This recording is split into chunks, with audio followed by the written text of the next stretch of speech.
Hello guys, this is your friend What If Naruto, and story title is What If Banished Naruto Become Black Dragon Emperor and Got Harem Part 1.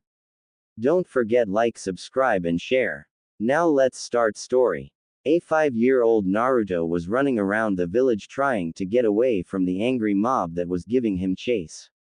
Sadly, this was a common occurrence in his life, especially on the anniversary of the defeat of the 12-winged dragon by the hand of the 4th Hokage, Minato Namikaze, his hero, his inspiration and above all, his father. Yes, he was very aware that the 4th was his father. Many people believed that Naruto has a hard skull, even if they knew that the reason for that would be because nobody in the village would teach him how to read or do math, not even in the orphanage that was supposed to take care of him. That and the fact that he goes running around the village painting shit with his paint bombs, pranking and screaming about being Hokage one day. But the truth is that he is quite the genius. All it took was one comment about him being a mini version of the 4th, a thorough search on people in the village with blonde hair and blue eyes, a nervous-looking 3rd Hokage when being questioned about it, a good look at the face in the monument and then at the mirror, and there you go, the clear answer of who his father was. After finding the truth, he didn't know how to feel about him anymore. He respected him as a Hokage. There was no doubt in him that he was the absolute pinnacle of the word cage. But as his father, he felt conflicted, because even if he gave his life to protect the village from the wrath of the 12 wings alongside a woman named Kushina Uzumaki, who he also had a theory about his relation with her, he or they ultimately gave him the fate of being the pariah and the focus of aggression for the whole village. He knew what he carries inside of him as well. Again, all it took to learn the truth was listening to the names the villagers used to call him: Demon Brat, Dragon Brat, and such, the latter being a good giveaway, but it clicked when somebody used the word Jinchuriki. Not knowing what it meant, he snuck into the library and began searching for the term, and after finding that it was used to refer to the containers of the tailed beasts, he just put 2 and 2 together and it all made sense: the names, the glares, the insults, the hate. Maybe his father and probable mother thought that the village would love him and see him as a hero. Thinking that the previous Jinchuriki of the village, Kushina, the carrier of the 9-tailed fox, who was already a respected kunoichi known throughout the lands as the Red Hot Habanero, before it became public knowledge that she carried the 9 tails, became a hero after working together with the fox and the 4th to protect the village from the dragon. They might have believed that the reputation would be carried on to the newborn. But he still thought that they should have known that the people would hate the demon that brought them close to annihilation and that killed so many loved ones of the survivors of the attack, along with the fact that for some reason the knowledge of his heritage was to be kept hidden from the village.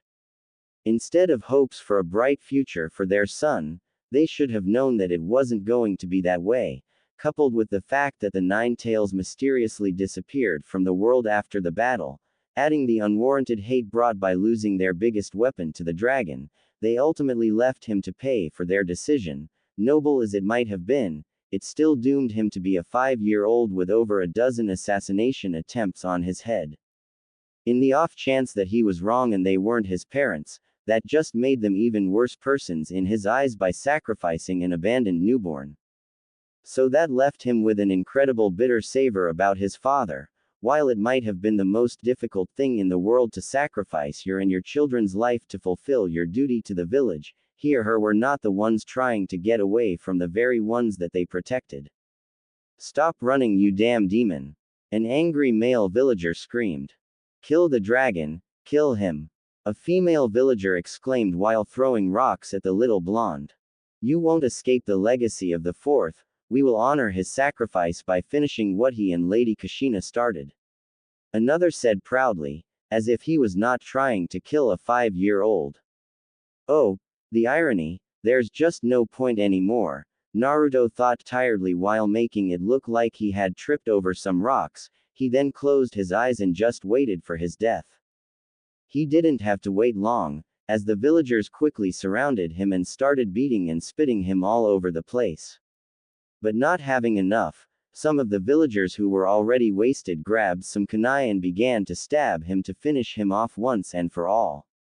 Trying to ignore the pain and mentally cursing his parents and the village, he kept his mouth and eyes shut tight until eventually, he felt a huge pain in his heart and immediately all went dark. Soon after, the villagers were starting to cheer and congratulate each other for a job well done, shouting the name of the fourth to celebrate. It didn't last though, as they were quickly detained by mud. The villagers looked around for the caster of the jutsu and they saw an Anbu with white hair and a dog mask with his hands on the ground.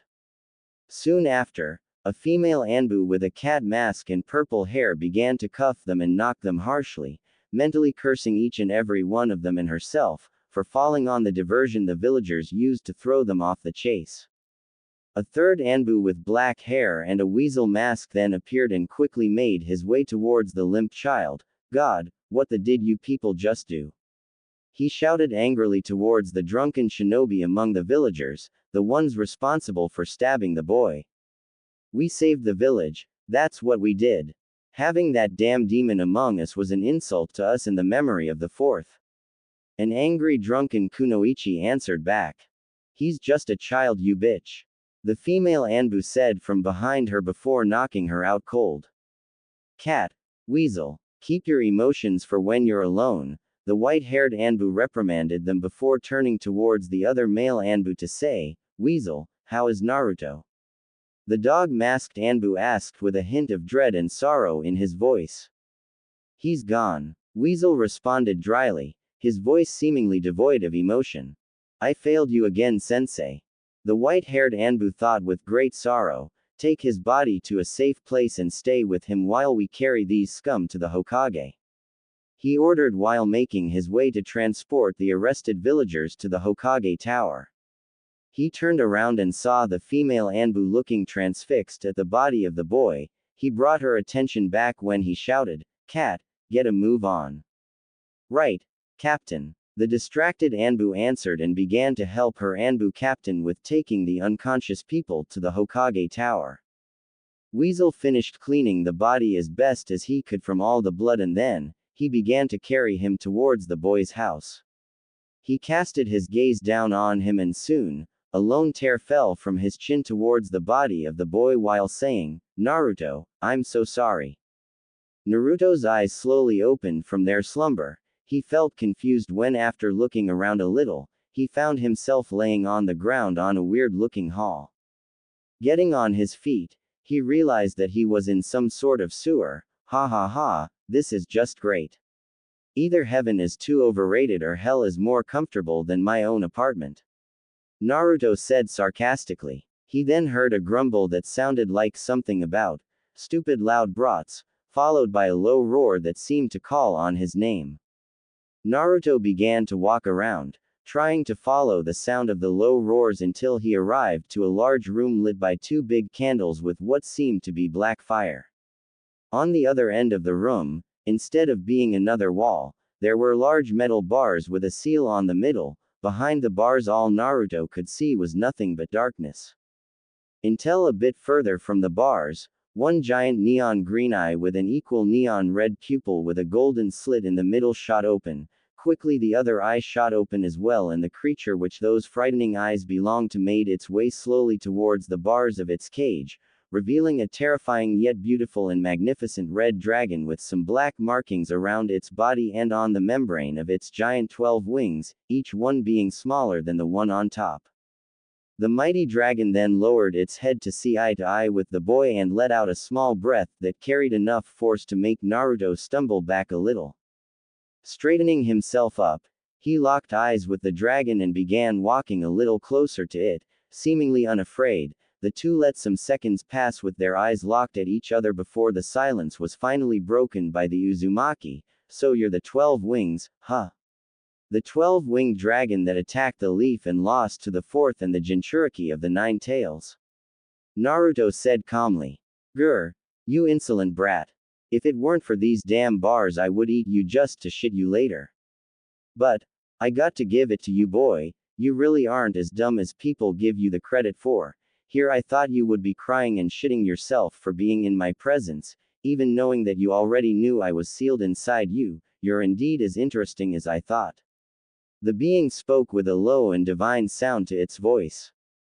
Woo, what? How do you know that I knew? Naruto replied with great surprise. Letting a deep sigh, the dragon responded, but maybe you're not that smart either.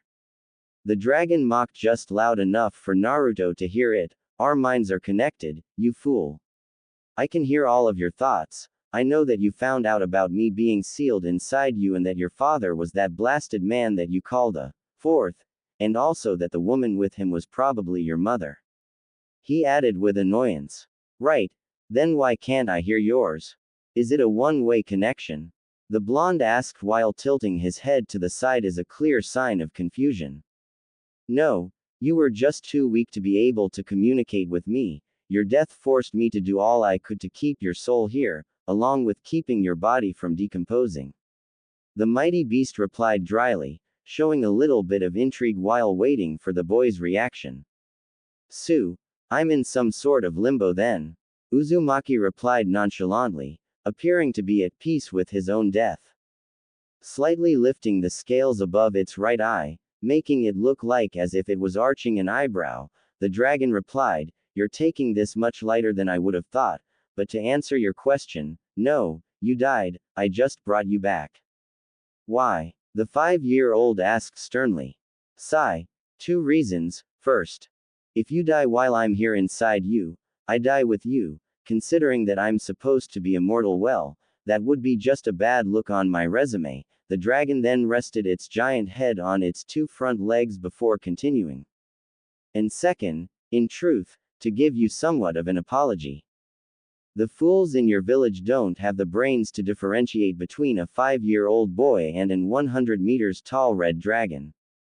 And because of that stupidity, your people have poured all their fear and hatred for me into you. That much was true. The dragon did felt a tiny bit of guilt for the boy's mistreatment from his own village. I might be the being on which your kin base the one you call Satan off, but I am not someone that destroys shit just for laughs. My job is to oversee darkness and death in life, nothing more, nothing less. The red dragon finished, giving a small apologetic voice. I see, Naruto said while nodding slightly. He then looked at the dragon again and added, Well, thank you, but I honestly don't think you're the one that should be apologizing though. Wah. Now, there is a tiny list of things that had shocked the mighty dragon, and hearing the boy that has it sealed inside of him and that due to that has been treated even worse than shit, to say that you shouldn't apologize for the treatment that should be directed to you, has been definitely added to that list. Why would you say that? It said, genuinely curious. Seating on the flooded floor, Naruto realized that the water that surrounded him seemed to phase through him instead of soaking him. He looked up to the ceiling and elaborated, Well, while you are indeed a frightening being to see, the way you talk, act and look lets me see that you are as much a prisoner to me as I am to you. Plus, seeing you now directly, the bloodthirsty beast that cares for nothing but death and destruction, does seems too far beneath the being I'm seeing right now. He finished with utmost conviction in his own deduction.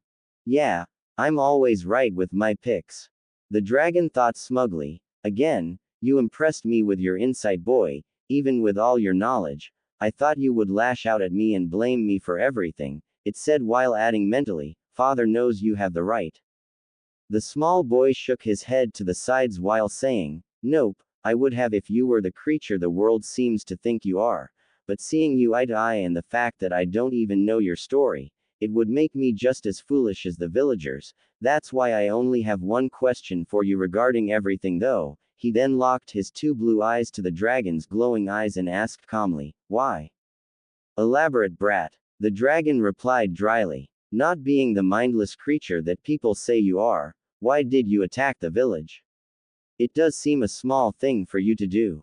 Naruto explained. Sighing, the dragon rested its head above its massive claws and closed its eyes, letting some time pass to recollect its thoughts.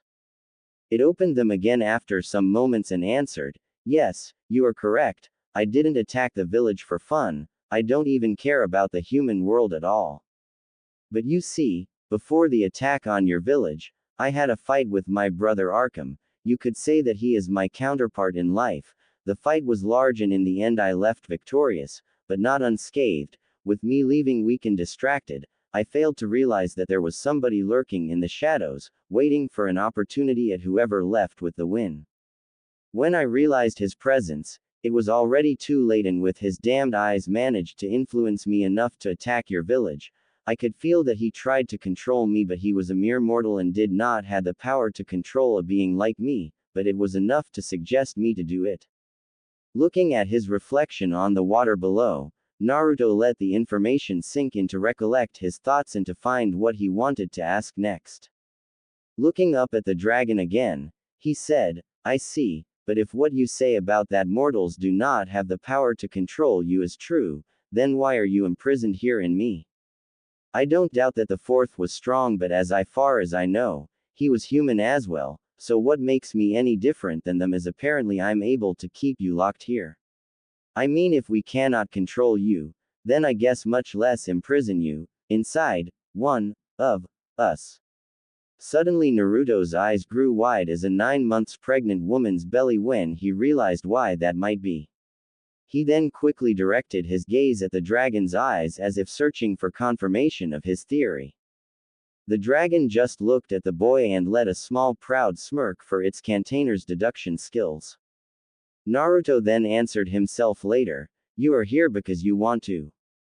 Adding to the already mixed feelings about both his father and the dragon, Naruto felt even more confused at the implication that sealing the dragon wasn't a matter of a last effort to protect the village, but a decision that was part of a larger plan for who knows what. With a small spike of anger and confusion, he then asked, why? Why would you want to be sealed here? Why me? Answering your thoughts, your father had nothing to do with this.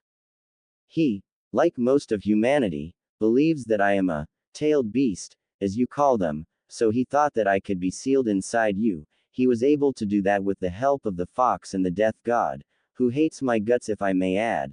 They were able to do it because, as I said earlier, I was in a weakened state, but he did not know that I could have easily break free once I recovered my strength, which would have taken me a couple of weeks at most.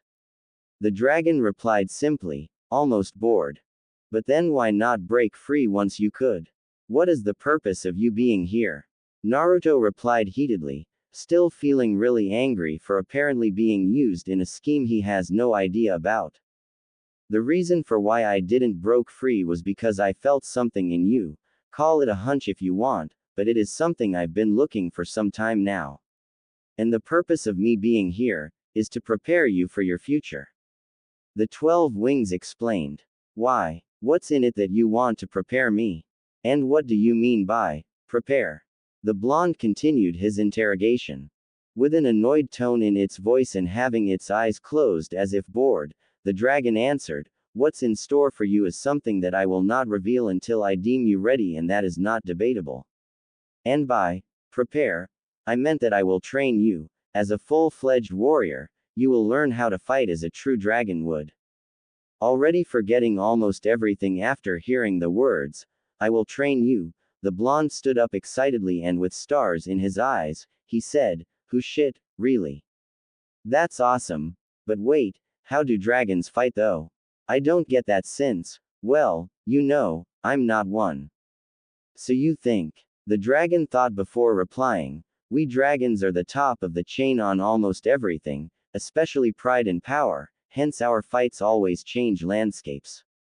We prove to everybody that when it comes to fighting and power, there's no other kind like ours, so when I say that you'll learn how to fight like us, I mean that you'll fight with your fists, heart, flashy shit and untamable guts. The dragon then flashed the boy a fierce smirk to make him more excited, which definitely did. Whoa, I'ma be a badass then. Naruto claimed excitedly while punching the air as if kicking someone's sorry. Sigh. Yes, you very well might be, but if you show me that you also possess the intelligence and calculation of a leader, I might even let you lead my kin.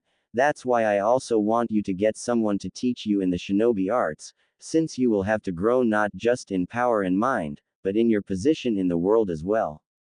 The beast said while narrowing its giant eyes, trying to give more seriousness to its words.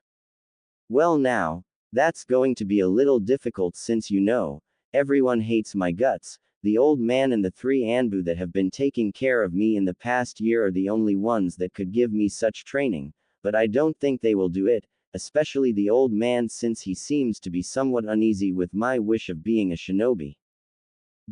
Quote. Naruto then sat cross-legged on the floor again, pondering on who could teach him, that is, until some of the words of the dragon finally registered on his mind.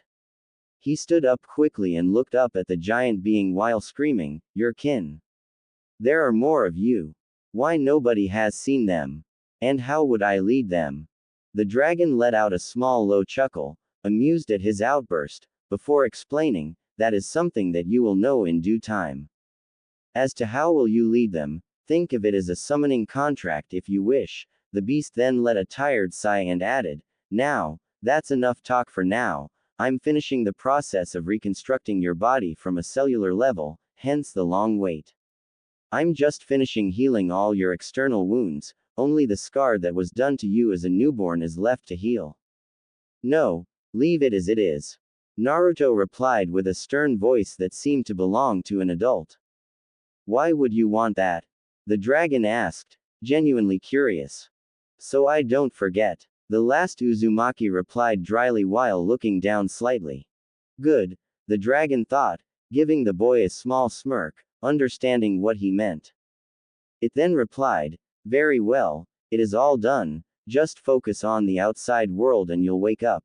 From now on we'll be able to speak mentally with each other. I also took the liberty to allow myself to see through your eyes and feel what you feel. Get some rest because we will start your training tomorrow." The 12 wings then added with irritation, "Now go. I want to get back to my sleep and you've annoyed me enough already."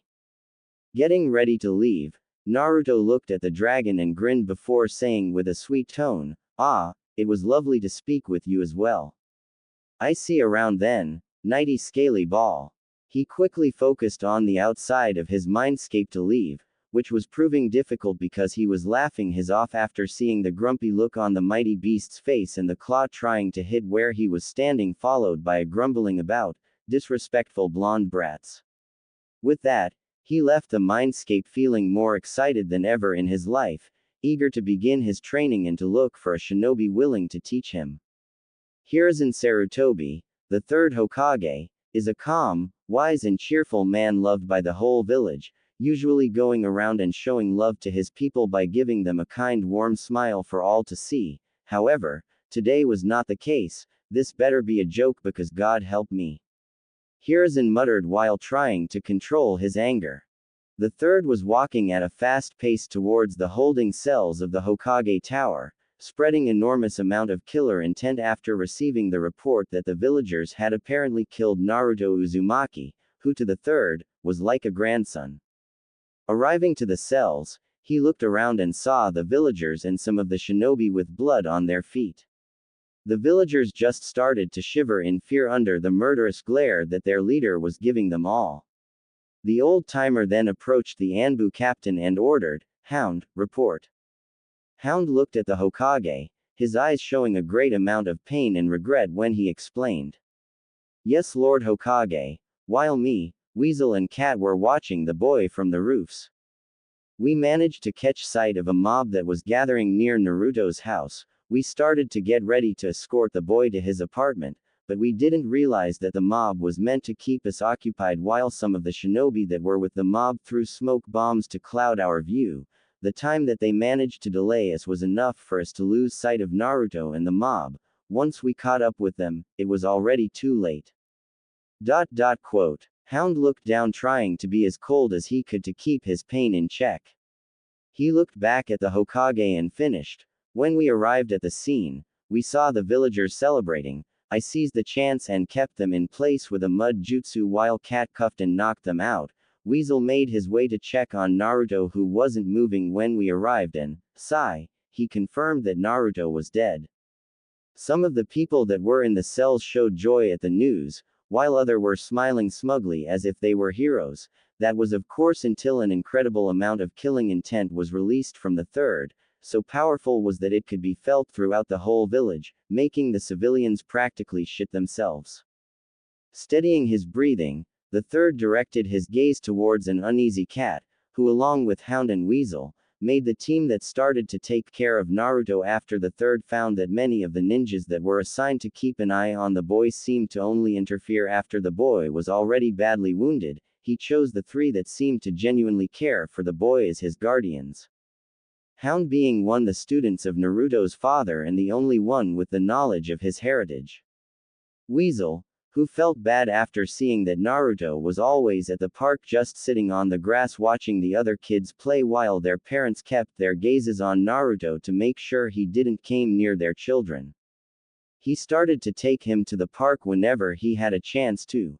Naruto at first felt wary of the sudden show of kindness directed towards him, but the feeling quickly turned into a brotherly love, which was returned by Weasel. And finally, Kat, who was one of Naruto's mother's students, although she didn't know for certain that the boy was Kushina's son, the third had the feeling that she suspected it, since she became very protective of the boy. The other only ninja that the third could trust with Naruto's safety was Anko Mitarashi, another pariah of the village and Orochimaru's former student. She became Naruto's official handler, for whenever he ran around causing mayhem throughout the village with his pranks, making the two form a bond thanks to the connection of being the outcasts of the village, and Anko always seemed too eager for Naruto's pranks to begin the chase. To this date, Naruto has never been caught doing a prank, and not even the Anbu had been able to caught up with him. Anko is the only one that has achieved that, although, the third had a feeling that Naruto did that on purpose just to prank Anko directly. Hiruzen let out a painful sigh and asked, "Where did Weasel took Naruto?" "To the boy's house," the Anbu captain answered. Turning around, Sarutobi started to walk through the cells when another Anbu asked, "What do we do with the detainees, Lord Third?"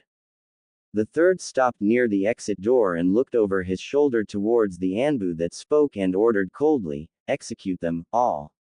"What? Why you can't do this?" a now scared ninja stuttered. "We saw save the V village from that D demon."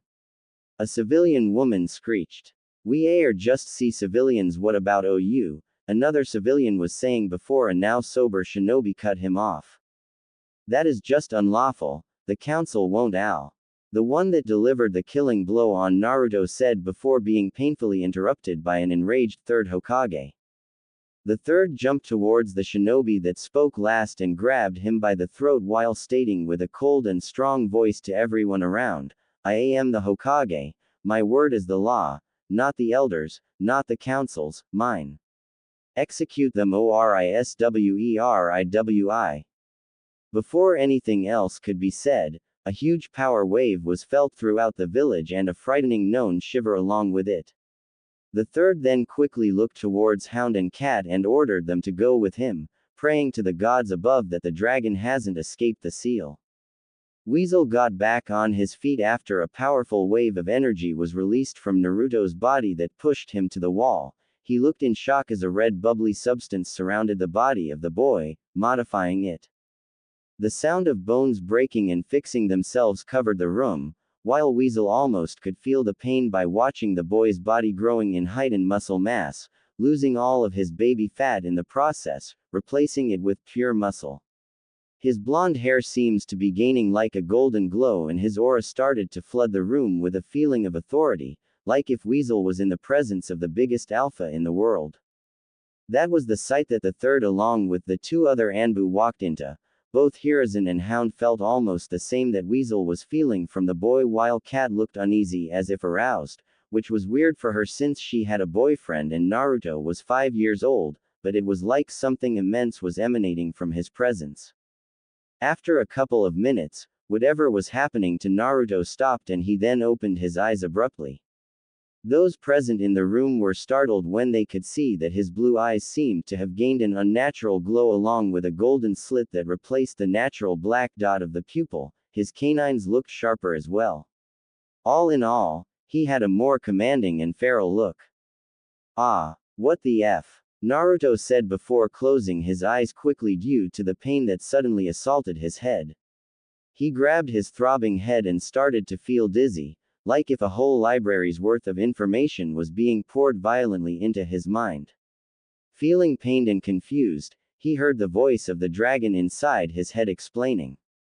Relax, brat. What you're feeling is your new enhanced senses. The confusion and pain is because your mind has to get used to the new range of them. Think of it as if your whole body except your mind have been upgraded. The dragon mentally said to him with a bored tone. Oh, I can even hear and feel the heart of the people around me. It's too much, damn it. How do I control it? Naruto mentally replied frantically, trying to maintain his conscious on.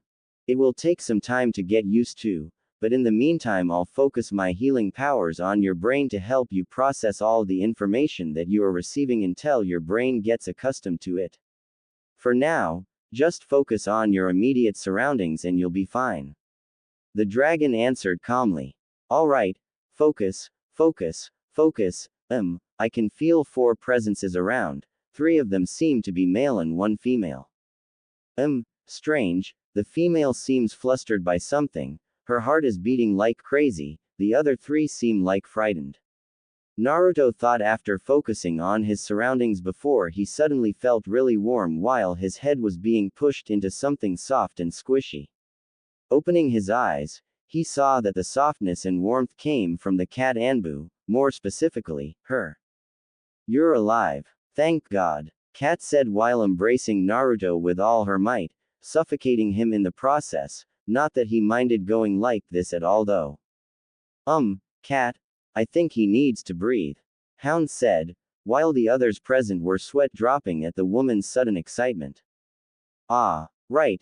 Sorry Naru, she said while nervously giggling, blushing like mad behind her mask.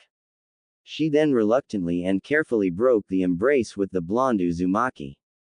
Haha, don't worry about it, cat. Naruto said with an equal mad blush and a nervous laugh.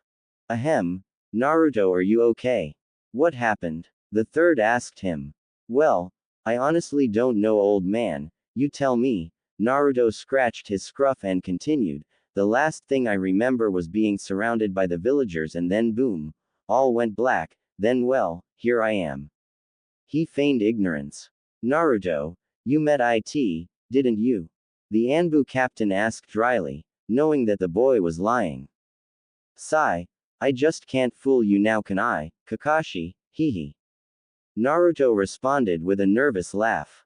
Nope, Kakashi said while giving him an eye smile behind his mask, God knows how he does that. Well, the third said after some seconds of silence. Yeah, I met the scaly ball, Naruto replied, earning an annoyed grunt from his tenant at the nickname. Chuckling, Naruto continued, I suppose that you're asking because of my new appearance. Well, he said that its tenant cannot be a pathetic weak fool, so it made some adjustments to my body so I can defend us both, since apparently if I die, so does it. He responded, keeping the real conversation as a secret. Did it tell you anything else? The old Hokage inquired further. Nope. Just, don't die again, idiot. Naruto said, using a mock voice of the dragon, making those present chuckle at his upbeat attitude even in such circumstances. Haha. Well then, I'm relieved to see that you are alright. Now, get some rest, Naruto, you've earned it, Sarutobi said while patting the boy's head. He then turned towards the raven-haired Anbu and added, Weasel will stay here to keep an eye on you for the rest of the night. Hound, cat, come on, let's get back to the Hokage Tower. I'm sure that Kaharu, Homura and Danzo are already there with the council panicking over the energy wave. He said tiredly, sigh, let's see with what nonsense they come up to try and lock Naruto away or to be trained by Danzo. Those civilian and elder fools are always going to extremes when it comes to Naruto. At least he's alive and I can feel great power now coming from him. Just how far will your boy go, Minato and Kushina? I wonder. The third thought while saying goodnight to Naruto along with the others, with an added kiss on Naruto's cheek by Cat, making the third chuckle at Naruto's red face. After the third and the Anbu left, Weasel approached Naruto and while ruffling his hair, he said, "You gave us quite the scare, Naruto. I was afraid I was going to lose you, little brother. I'm sorry for not being there." The usually stoic Anbu said, showing a strange moment of emotion. Naruto stood up from the bed and hugged Weasel tightly while saying, "There's nothing to be sorry, big brother Itachi. I'm sure you did everything you could. The important thing is that I survived and you can buy me that new ramen flavor that the old man Tsuki created." He said excitedly at the thought of a new flavor of the food of the gods to taste. Haha, okay, but still, given what happened today, I think it's appropriate that I give you special training so when you find yourself in these kind of situations by your own, you can protect yourself. Plus, with the improvements that the 12 wings made, I believe you can get very strong, even before you can go to the academy. Itachi said to a shocked Naruto, who only gave him a blank look. Well, that was quick. Tell me about it. Both Naruto and the 12 wings mentally exclaimed before Naruto started jumping around, pumping fists in the air while saying, "Oh, awesome. I'm going to be such a badass ninja. Just like you, big bro." Yeah, that's the idea. Now come on, go to bed and get some sleep. I'm gonna have to train you in secret so nobody interferes with us, so we'll have to do it at the earliest hour in the forest of death, so you need to get some sleep, and no telling anyone about it, alright? Itachi said. Sir. Yes, sir. Naruto screamed with a mock salute, but stopped Itachi before he left the apartment. But, Itachi. There's something I didn't tell you about my meeting with the dragon, he said timidly while thinking. Here we go. Itachi turned to him with a questioning look due to the boy's sudden change in attitude before nodding and dragging a chair in front of Naruto's bed to listen to the real conversation with the 12-winged dragon. Needless to say, it was a long night. For 3 years Naruto has been in a secret training with both the 12 wings and Itachi, if you can call getting his handed to him both physically and mentally by them, training, that is. But there's no doubt that he has improved greatly. He was now 8 years old and in terms of speed, strength and jutsus, he was easily nearing high Chunin level. When it comes to taijutsu and power, he was without doubt a low Jonin level. But his genjutsu, while not abysmal, wasn't good at all. Due to his giant chakra reserves he could never achieve the control necessary to cast them, but he was able to dispel them up to a high-level C rank. The ones above were dispelled by the dragon itself. The only reason he wasn't higher level was because he was still a child, so even if he did has a big dragon inside him and cage chakra capacity levels, his body could only take so much, but according to his teachers, he had the potential to be the fastest man that has ever lived. He has also changed physically. While not buffed, he was fit, gaining a lot popularity among the female population, which freaked him out because he knew that the dragon had something to do with it, but it always said that it will tell him when the time comes, much to Naruto's ire. He stopped wearing his signature orange jumpsuit in exchange for a black jacket with neon orange ornaments, a gray shirt with a red dragon face tribal design on the front, black Anbu pants with orange stripes on the sides and dark blue ninja sandals. His hair and eyes never lost the glow, so Itachi taught him a basic genjutsu to hide the glow on both his eyes and hair, but he only used the one on his hair since to cover his eyes, he got himself some red shades in honor to his new idol. Itachi is a man that rarely shows emotion, especially regret. There have been less than a few times when he showed such emotion. 2 of those times had to do with Naruto.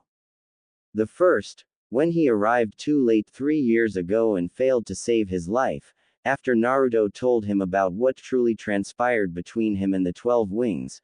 The regret grew more because Naruto had indeed died, but he turned that regret into determination to make his adoptive little brother a badass shinobi, so he won't ever be pushed around anymore.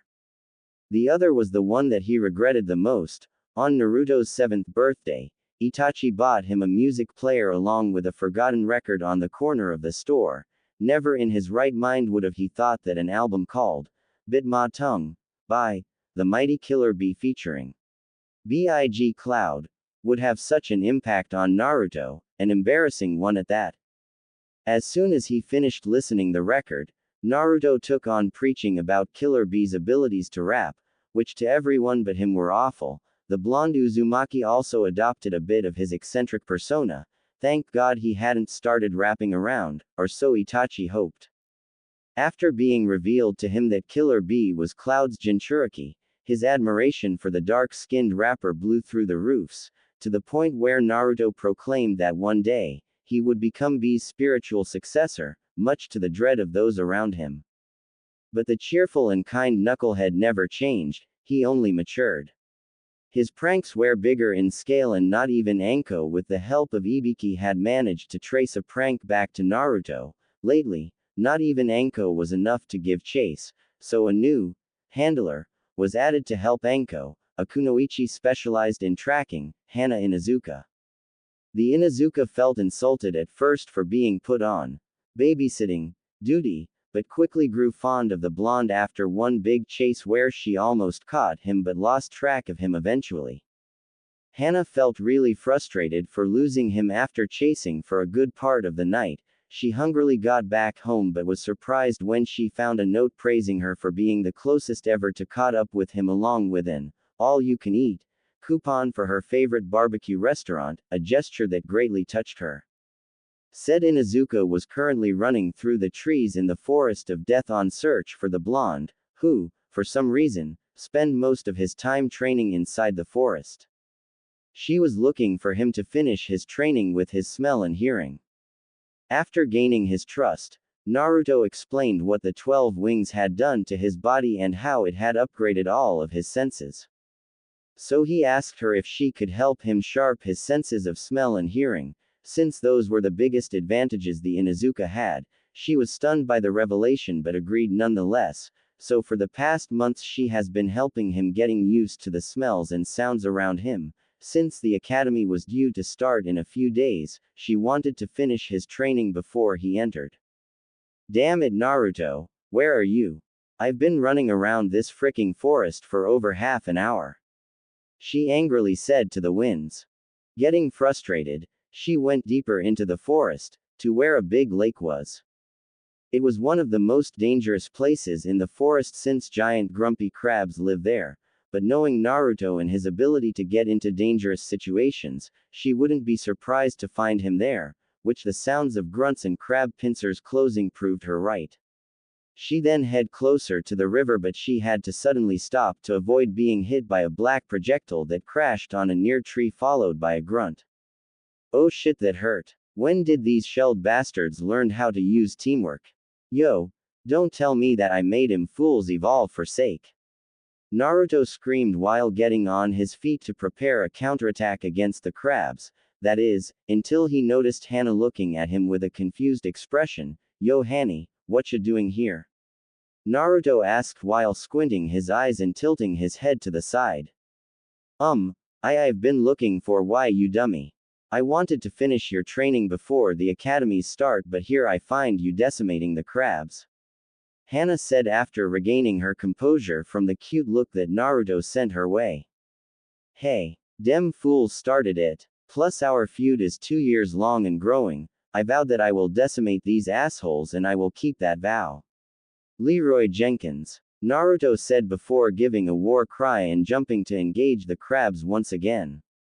Though he found himself being grabbed on the back of his jacket by an angry-looking Hana who began to drag the boy out of the forest while screaming obscenities to the crabs. Geez Naruto, can't you keep yourself out of trouble for at least a day? Hana retorted while shamelessly dragging the blonde through the dirt. Hey, it's all just like what the mighty says, don't fear the trouble, don't fear the dream. Make no grumble and make it legit. Yeah, Naruto said while crossing his arms in extravagant ways to make his point clearer. Grr, just what the hell does that even means? It doesn't even make sense. Seriously, stop listening to that guy's rap, it's just filling your head with nonsense. Hana angrily replied while dragging Naruto through the village, now by the wrist at least. Huff, shame, there's just no love for true art. Hey, where are we going now? He said. He really felt sad to see such heresy from his precious people. He wanted them to understand the message the mighty was giving, but they stubbornly continued to deny such enlightenment. Poor fools. She just sighed tiredly. She really liked the boy a lot, but she will never understand his love for such nonsense. To my clan's training grounds, I want to see how you use the knowledge I gave you in a spar against one of us. Hana responded. But wouldn't your clan be angry if they knew that you taught me some of your techniques? The Uzumaki said while scratching his cheek. Yeah, they would, but before I started training you, I asked my mother if it was alright. She was hesitant at first until I told her that it was for you, so she agreed. She's the head of the clan, so nobody can go against her. Plus, we'll be in my family's private grounds, so nobody will be the wiser. Hana said when they reached the front doors of the Inuzuka compound. As they walked towards the clan's head residence, Hana noticed that the dogs around the compound felt intimidated by Naruto's presence. Some of the smaller dogs were even whimpering, hiding behind their masters. They weren't the only ones affected though. The male Inuzuka members seemed to be aggressive towards the boy, as if they felt their claimed territory was being threatened by the blonde, while the females seemed to be flustered as he walked past them. Some of the younger ones were even blushing like mad, which agitated the males even more. They weren't the only females affected though, as Hana felt the same way when she met the boy for the first time. She might not be as feral as her clansmen since for some reason, she didn't inherited most of the traits and bloodlines of her clan, which bothered her greatly. Because of that, most of her clan tends to look down on her. She knows that if she weren't the clan's head daughter, they would have likely kicked her out of the clan already. But she did possesses the basics of her clan, her smell, ability to understand dogs and their combination jutsus, and their animalistic instincts. Those same instincts are the ones that drives her mad with arousal whenever she is in the presence of Naruto. She had asked the Heimaru brothers if they've felt something special coming from Naruto once before. They answered that Naruto had a strange smell of an alpha, but it was abnormally strong. They even said that if he got stronger through the years, they might even feel compelled to do as he bid, which was very strange to hear from such prideful dogs. The boy was a huge mystery indeed. Suddenly, the sound of her name being called broke her out of her thoughts. I'm sorry, Naruto, what did you said? Hana asked with a faint blush on her cheeks. I asked if I was going to fight you. He repeated, smirking internally after seeing the cute blush adorning the Inuzuka heiress' gorgeous face. Nope, you're strong, but I'm still better using my senses than you, so I really wouldn't be able to see how far you have come unless you fight someone at your level. Hana responded before arriving at the training ground. Then against who? Naruto asked as he walked right behind her through the gates of the grounds. When they arrived, he noticed two boys sitting on a tree branch at the other side of the ground. One was a boy with a green coat covering almost all of his body, stopping just below the nose. He was wearing dark circular shades and had brown wild hair. The other one looked a lot like Hana. He had brown spiky hair, triangular red marks like the ones that Hana has just below his eyes, a gray sweatshirt with fur at the end of the sleeves and hoodie, and a white puppy on top of his head. Why, my little brother, of course. Hey, come on, Hana said with a smile as she urged the boys to come close. As the boys approached, Hana said, Naruto, this is my brother Kiba and his friend Shino. Kiba will be your opponent for this spar. It's a pleasure to meet you, Naruto. Shino said politely. PFT, you want me to spar with this whelp? Kiba scoffed while looking at the Uzumaki as if he was nothing but a mere pest. Don't get ahead of yourself, Kiba. My bugs feel agitated in his presence, and as you can see, so does Akamaru. Shino stated while pointing towards the white pup. What? Come on, boy, he doesn't even look strong. We're going to end this quick. Kiba stated with arrogance while petting the dog's head, who was hiding inside Kiba's sweatshirt. That arrogance of yours might get you killed someday, Kiba. Stop barking and put some strength behind those words. An equally gorgeous and more feral older version of Hana said behind the group, accompanied by a scary wolfish-looking dog with black fur with a white underside and a patch on its right eye. "Listen to your mother, pup. This boy is no joke," the dog said, surprising the Inuzuka trio, including Sume. "Well, if Kuromaru says that, then I guess I have to be serious with you," Kiba said while getting ready for the spar. "So this is the infamous Naruto Uzumaki, huh? I've heard a lot about you, boy. The name's Sume. I am both Hana and Kiba's mother," Sume said, approaching the group. She froze though, as the moment she got close to Naruto, she felt a strong pull towards him and even felt slightly excited. Shocked, she glimpsed towards Hana, who gave her a look as if saying, "I feel the same." She then looked at Kuromaru, who had eyes of respect towards the boy, confusing her even more. "Alright, enough chit-chat. Let's begin this match." Getting out of the shock for seeing her fierce mother in a similar situation as her and the Inuzuka females, Hana said while pulling out 2 bandanas from her pouch. She tied them around both boys' heads to block their eyes, and after placing them on different spots, she added, "The rules of this spar are simple. You can only use taijutsu and you can only use your nose and ears to track your opponent, knock your opponent out or make him submit to win the spar." "Roger," both boys said, preparing their stances while the rest of the observers went to the sidelines. Hana stepped forward and screamed, "Begin." Both combatants stood their ground without moving a muscle, trying to listen to the other's movements or locating the other's scent. That all changed when suddenly, Naruto jumped straight at Kiba with his fist at the front. Kiba felt the hit coming at the very last moment, barely avoiding the fist directed to his jaw. However, he couldn't avoid Naruto's knee aimed at his stomach, sending him skidding backwards a little. The Inuzuka boy then clutched his stomach while giving a pained grunt. "What the hell? How did he found me so damn fast? I couldn't smell him or even hear his breath, and it took him seconds to connect with me. This guy is definitely no joke," Kiba thought while crouching and trying to find Naruto's presence. On the sidelines, watching the spar on the side across from Shino, the Inuzuka mother and daughter watched as Naruto was easily fighting Kiba using only 2 senses. Hana then turned towards her mother and asked, "Mom, you felt it too, right? When you got close to Naruto, his presence, it's like suffocating."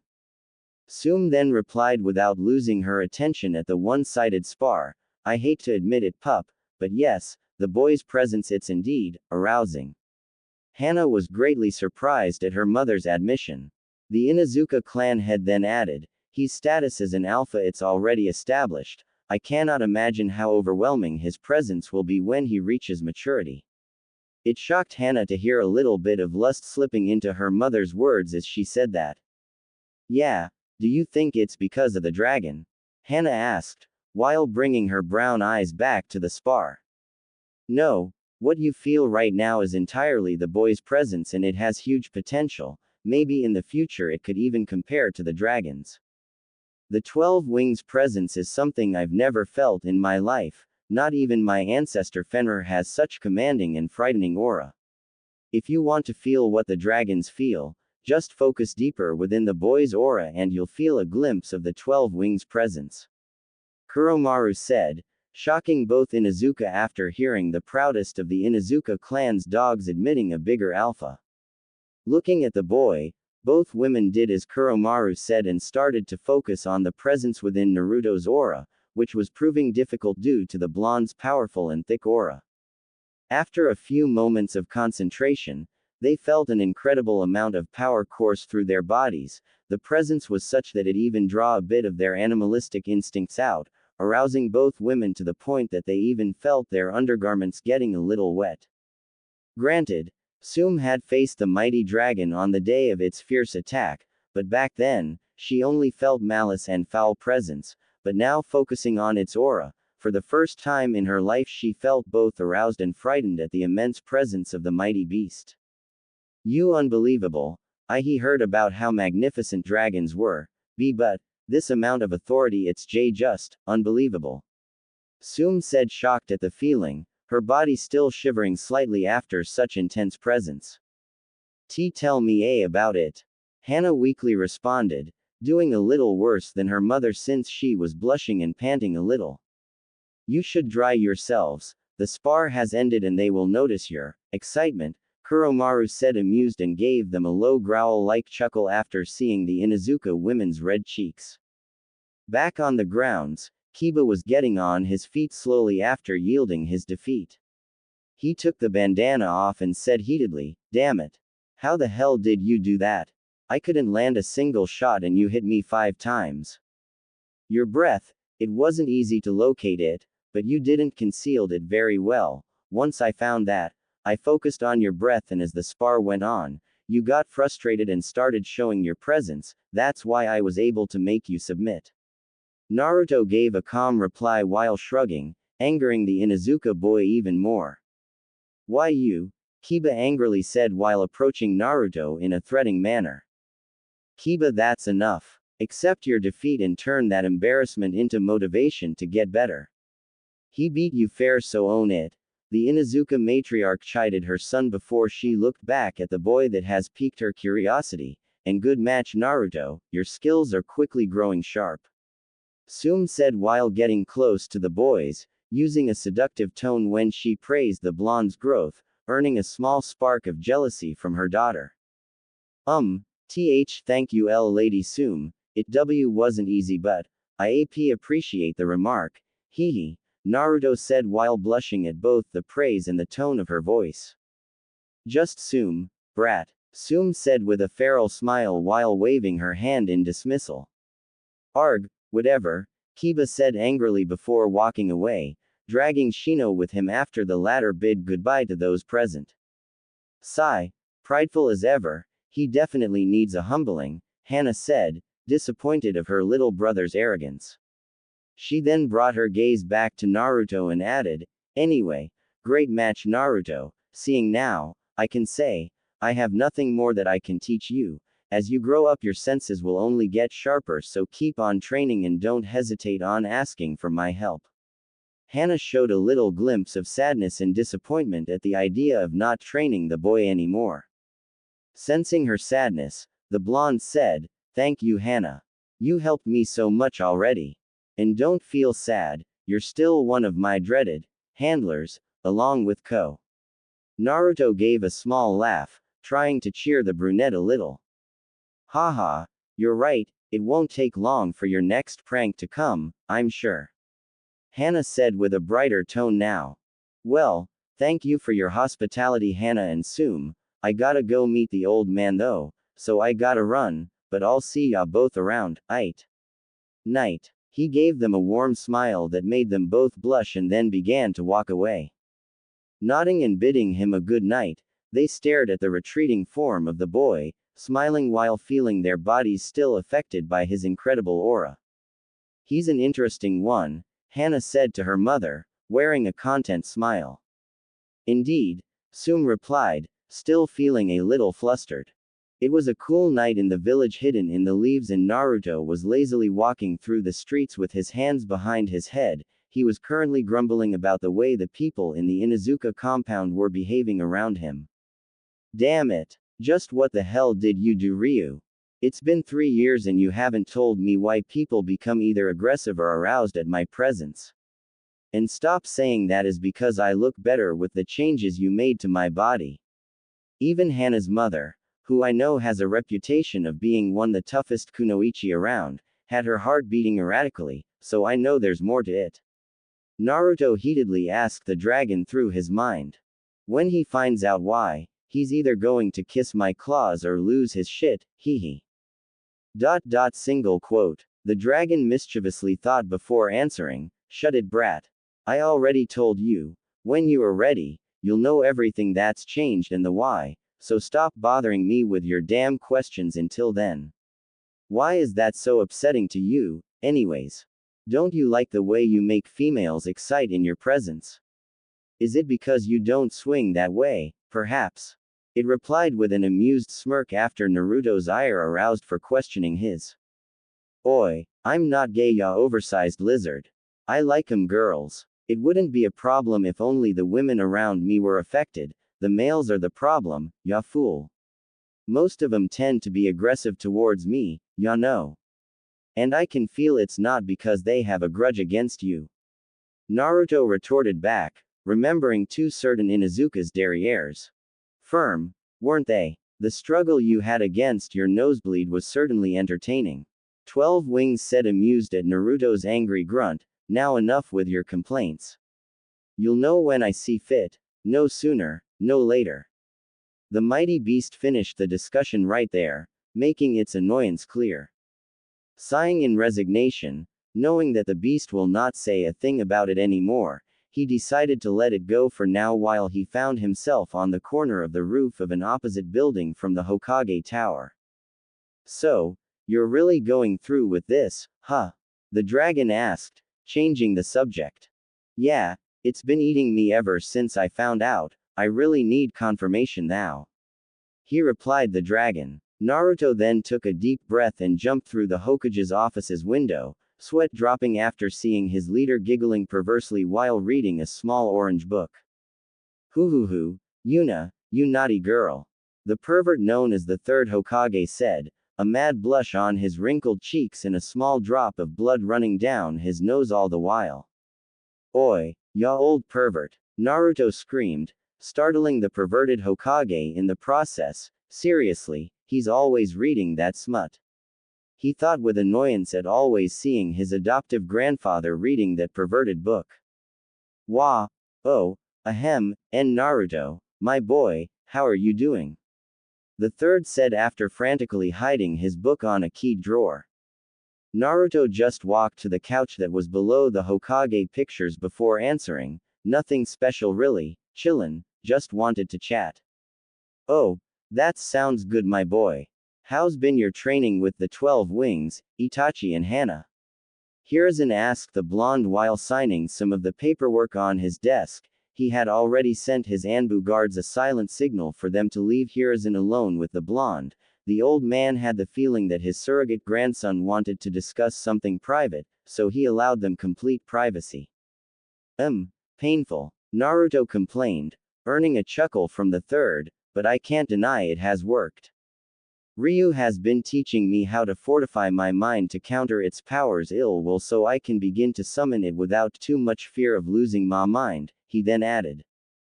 Big bro Itachi has been giving me hell with weights all over my body to improve my physique and my speed while he kicks he massaged his butt as if trying to get rid of some ghostly pain, and my training of smell and hearing with Hana just ended today. She said that she had nothing more that she could teach me at the moment, so I guess that's it.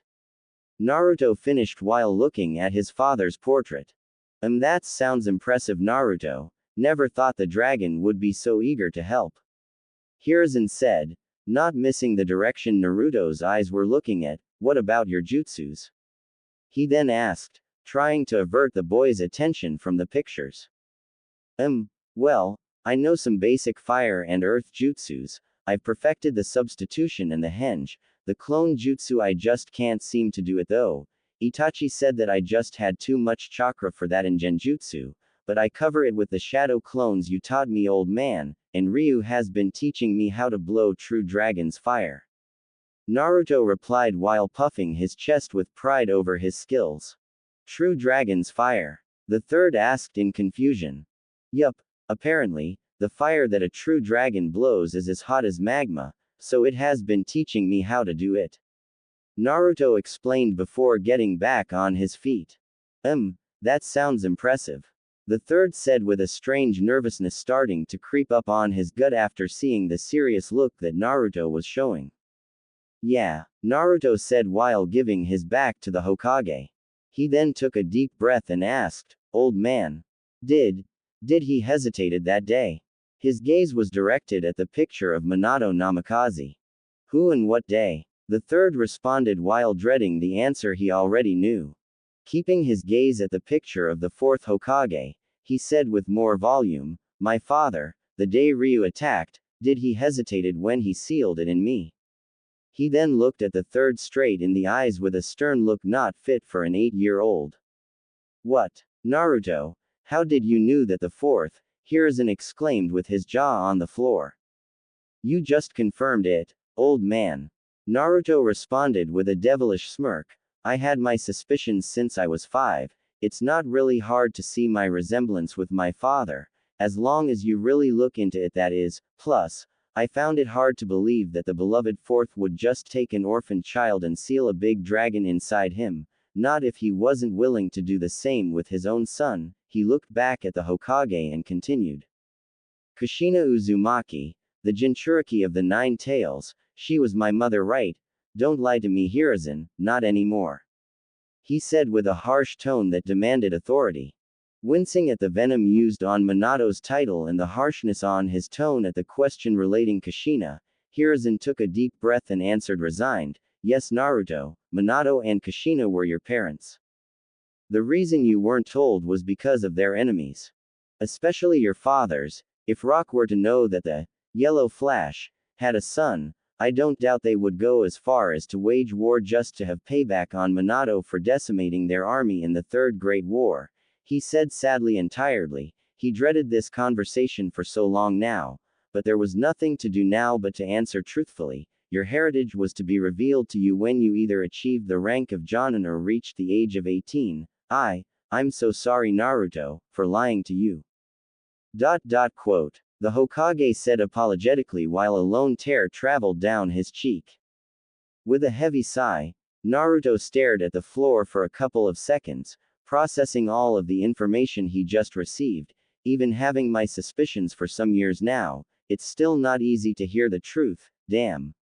He thought solemnly. He then looked back at the Hokage and said, I understand, but, you didn't answer my question though, did they hesitated or not? He said with a stern look and a harsher tone. Giving a defeated look, the third said, I honestly don't know Naruto, that is something that only they could answer, but I'm sure that it was the most painful decision of their lives. I'm sure they didn't want. He couldn't finish though, because Naruto cut him off when he interjected bitterly. Yeah, that's sad and all, but it really doesn't matter anyway now, does it? Naruto's bitter voice could be heard saying while leaning on the window frame, looking at the village. Sigh, I guess not. Ho, how do you feel about them, Naruto? Hiruzen asked with a painful sigh and a sorrowful look.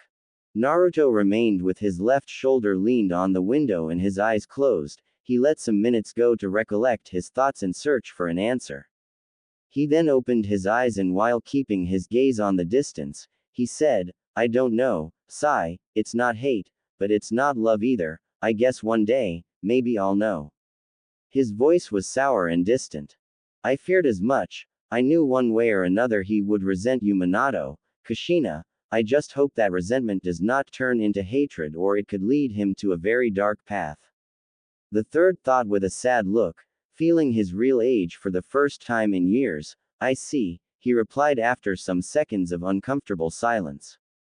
After some minutes of more silence, Naruto walked in front of the Hokage's desk and with arms crossed, asked, did they left anything for me? Something that could help me with my career? Nodding, the third replied after a sigh, actually yes, they did. The old-timer then walked towards the previous Hokage pictures. He took the fourth's picture and removed a hidden lock on the back, revealing a scroll. He took it and gave it to Naruto then while explaining, they left this for you. I don't know all the contents, but Minato instructed to give it to you after you were told of your heritage. I see, is it all? The blonde took it and said after looking at it. No, your parents' fortune is yours. I believe the instructions to claim it are in the scroll. Your parents' house is yours as well. There might be some scrolls and books that'll help you on their library, but I'm afraid you won't be able to live there until you reach the Chunin rank. I could try and force Th. He was saying until Naruto cut him off again. Don't worry about it. I'll just pick the stuff that can help me. I have no interest on that house or anything but the knowledge. Naruto said with a considerable amount of bitterness in his voice. Sigh. I see, well, it's yours anyway so you can do with it whatever you want. Hiruzen replied with a sad smile when seeing Naruto's conflicted feelings for his parents. Well, thanks old man, I better get going so I can go through the stuff in here. Itachi gave me the week to rest before the start of the academy, so there might be something to do in here. Naruto said while walking to the office's window. Well, see you around, old man. He said while getting ready to leave. Alright Naruto, have a good night, I'll be here if you need me. The third said with a grandfatherly smile. With a slight nod, Naruto left for the roofs and headed to his apartment, leaving a third Hokage to melt on his chair while looking at the ceiling, with a defeated feeling flooding his heart. While the conversation between Naruto and the Hokage was taking place, a beautiful raven-haired woman was walking through the Uchiha compound towards the council room. She could feel the tension brewing inside the clan and knew that whatever her husband and the rest of the clan's leadership were planning, could have dire consequences for the clan. I just hope whatever it is, does not involve any of my boys. She nervously thought. The Blackett arrived soon after at the council room and could see that she was the last one to get there. She greeted those present and took her place next to her husband, who was seated in the clan's head place.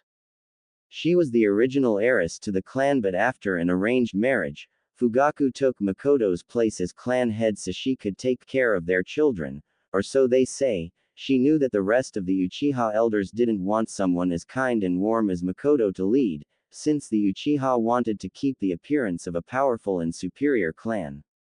Makoto never saw herself or the other Uchiha as better than the rest of the village. Ultimately, that cost her the head seat, not that she minded at all anyway. As long as she had her sons, she didn't care for anything else, not even her husband. Very well, now that everyone is here, allow me to get to the reason why I called you all tonight. Quote. Fugaku stated after seeing his wife on her place. He then crossed his fingers in front of his face while his elbows rested on the table and continued.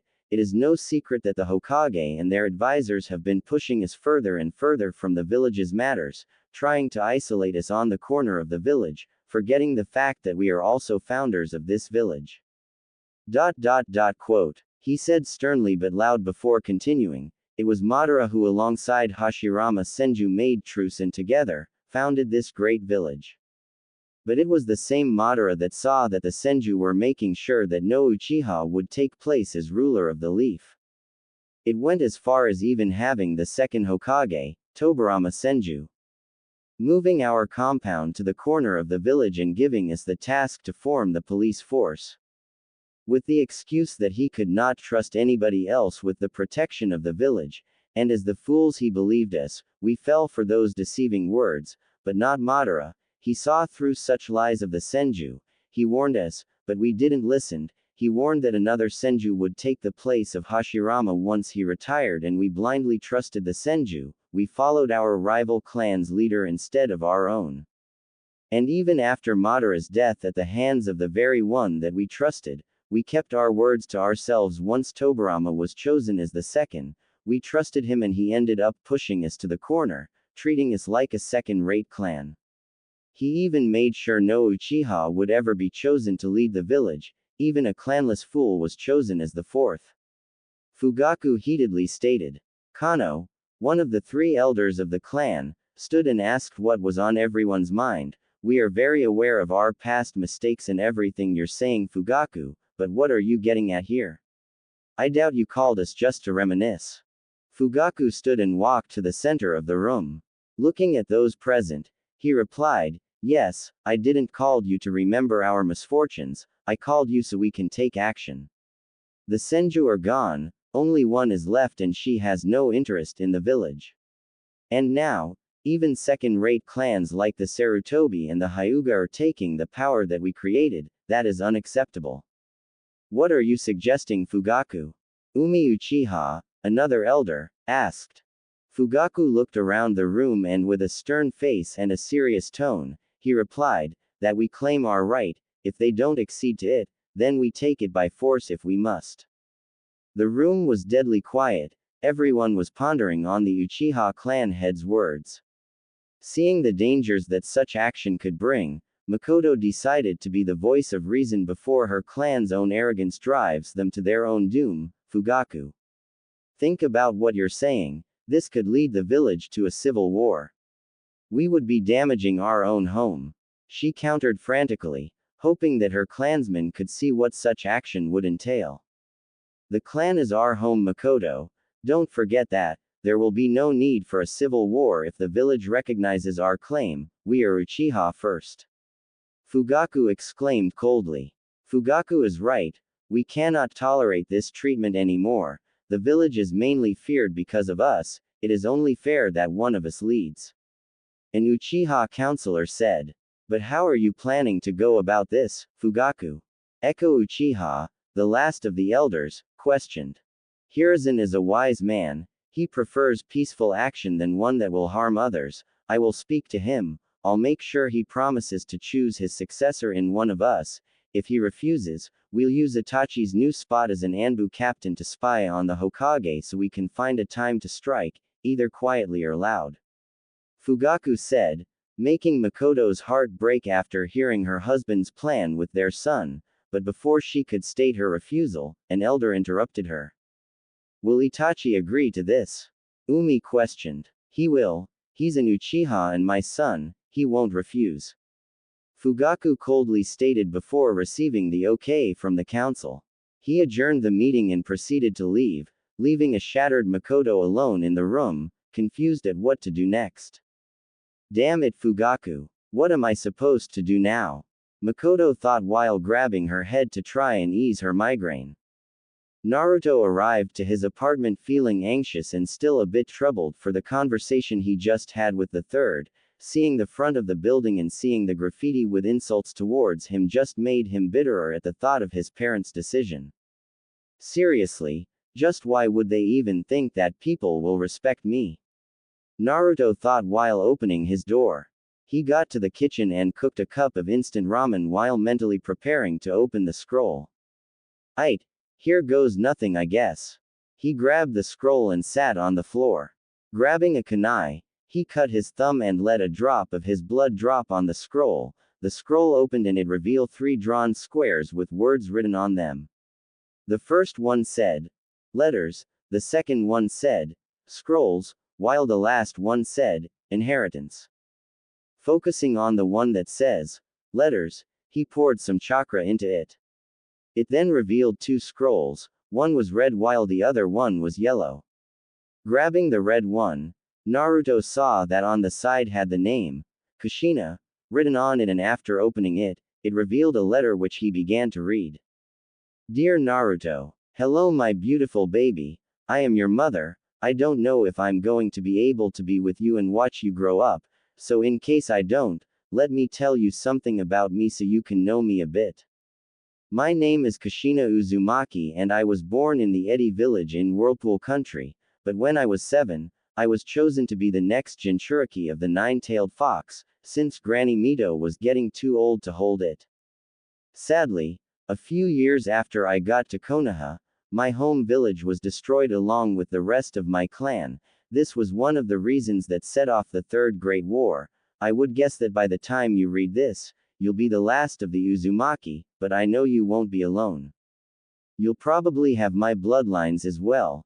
This or lava and boil release. I left you some scrolls with all the knowledge I have about them. I'm sure you can find somebody to help you with them. I also leave you my katana. It's a special blade made by an expert of the Uzumaki clan. You don't know how much it pains me to leave you. When I found out that I was pregnant with you, me and your father were so happy. I was already imagining all the things that we would live as a family, but sadly, it appears that life had another plan for us. Just know that I love you with all my heart and that you will always carry a piece of my soul with you, my baby. Remember that me and your father will always be watching you and we'll be waiting for you when your time comes. Live at the fullest and without regrets, my boy. Pay attention in school. Don't stay up late and eat healthy. I love you so much, Naruto, never doubt that. P.S. Stay away from ramen. Your father was an addict to it, but it's not good for your health. And also, when you find Kurama, take care of her. She might be a bitch at first, but she's just lonely. Love, your mommy, Kushina Uzumaki. HN, lava and boil release. That sounds cool. I wonder if I do have them. And who the hell is Kurama? Naruto thought. apparently not fazed by the dark spots on the letter that signaled that his mother was crying or even the letter at all.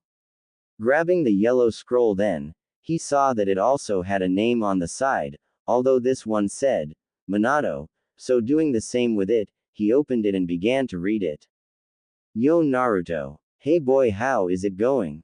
I'm your old man. I know that there must be a lot of things going through your mind once you hear the truth of your heritage. Whatever you feel right now, my boy, know that leaving you is the hardest thing I can have ever go through, but I hope that in time, you come to understand our reasons. I know it won't be enough, but your mother and I will always be in your heart. Let me tell you a little bit about myself. My name is Minato Namikaze and I was an orphan. I never knew my parents or anybody who shared my last name, but Hiruzen took care of me when I left the orphanage and went to the academy, where I met you, mother.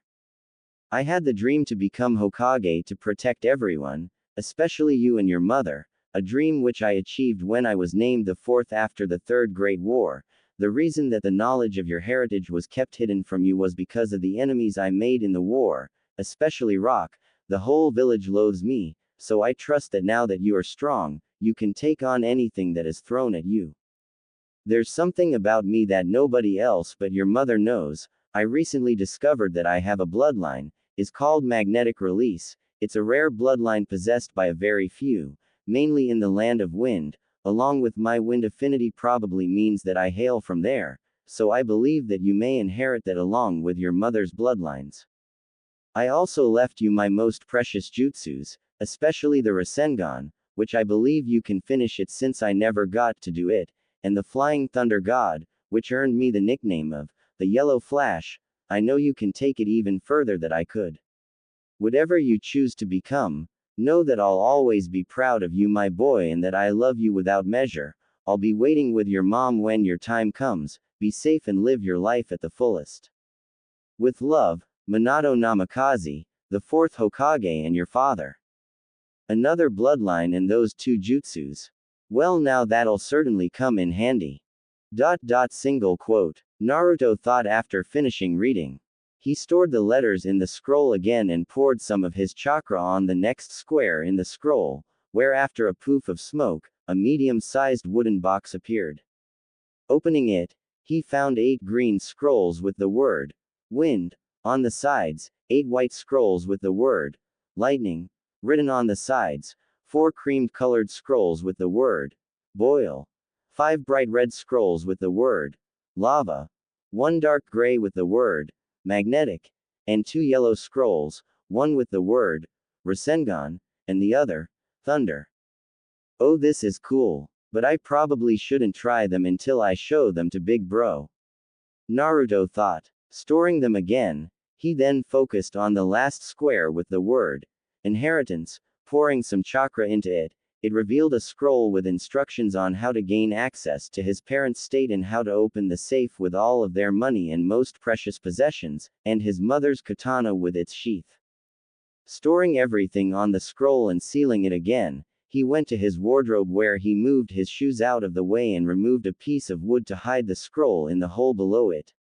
Moving back to his bed, he took his shoes and jacket off, laid on his bed and just stared at the moon, trying to understand just what the hell were his feelings towards his parents until sleep eventually caught up with him and dozed off.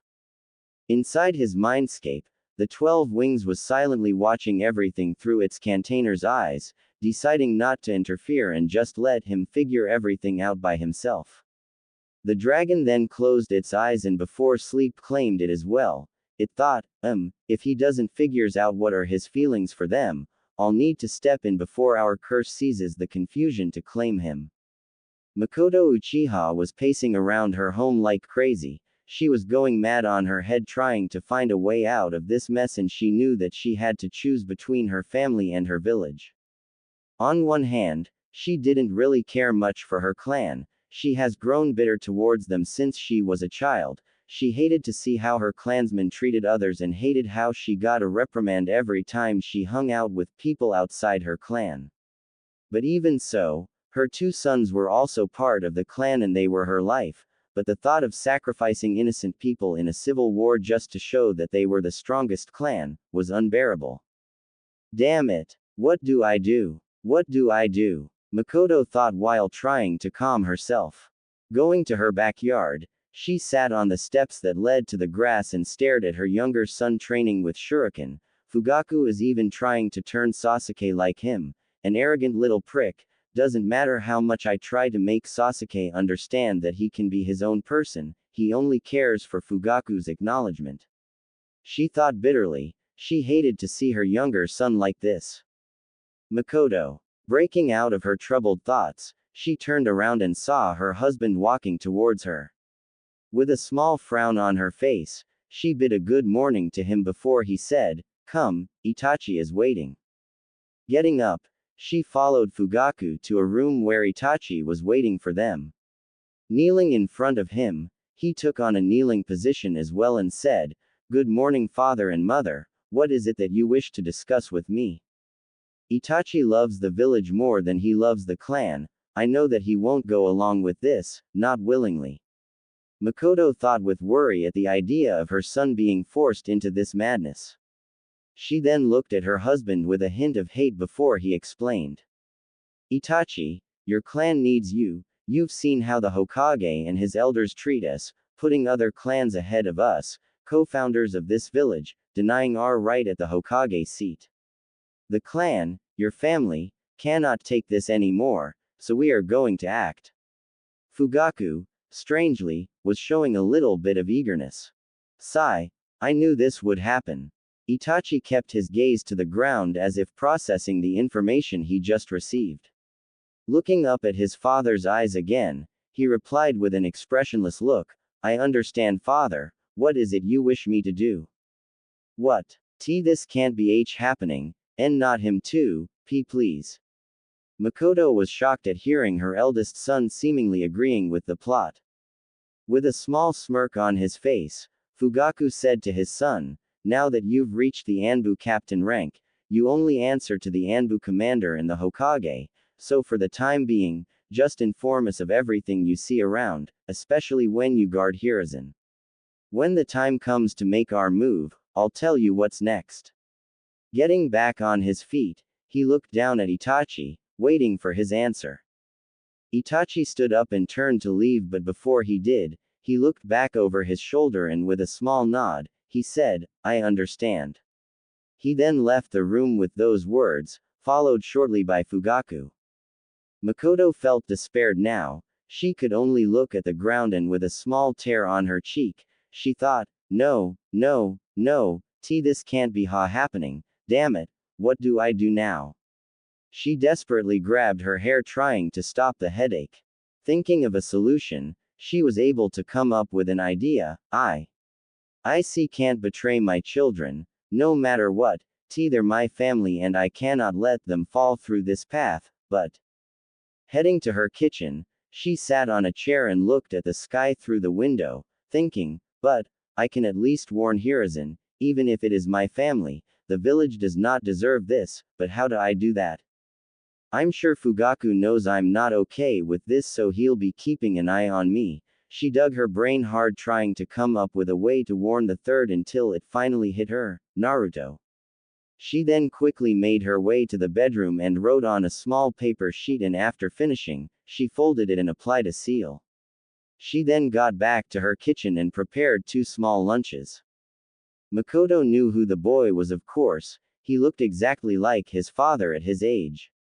She was best friends with Kushina and had a crush on Minato when they were young, but was a good friend to him as well. She could not take care of the boy because it would raise suspicion, so she put Itachi on the task. She felt relieved when Itachi began proclaiming that Naruto was his little brother, just like Sasuke, only she knew that, of course. Once in a while, she would go and visit the blonde and spend some time with him. The boy even developed a crush on her, which she found cute, though, being around the boy made her strangely excited. But, since Fugaku knew of her visits to the Jinchuriki, he says nothing about it since he knows of the boy's parents and Makoto's friendship with them, so he has no reason to suspect. He's close to Hiruzen and usually spends time with him in private, so he can deliver my message and Fugaku would not suspect anything. I'll have to leave Itachi's involvement out. I see, can't let anything happen to him, I'll just warn Hiruzen of the turmoil in the clan. Packing everything she needed, she went and gave Sasuke a small kiss on his forehead and soon later, took off to find the blonde. I just hope everything works out in the end. Naruto was laying on the ground, panting hard. He just finished training some taijutsu moves that he's been doing since the morning. Since the academy was just 2 days to start, he wanted to get sharper at everything he learned in the 3 years he's been training with Itachi and the 12 wings so that he can have a head start. Oh shit, maybe if I show that I'm better than the academy's students, the old man will let me graduate earlier, or even skip the academy altogether. Standing up, he grabbed some water from the river and refreshed his hair and face. Hello Naruto, he suddenly heard his name being called by an angelical voice. Turning around, he felt his heart skip a beat at seeing his crush, Makoto Uchiha. Oh yeah, he had a big crush on the Uchiha matriarch. Don't get him wrong though, he liked Kat, Anko and Hana as well, but Makoto's lovely attitude and cooking just made him develop a crush on Itachi's mother, even more so when she once in a while came to spend some time with him. What is his hair and eyes glowing? She thought while looking at his hair and eyes. She then asked, Naruto, sweetie, why is your hair and eyes glowing?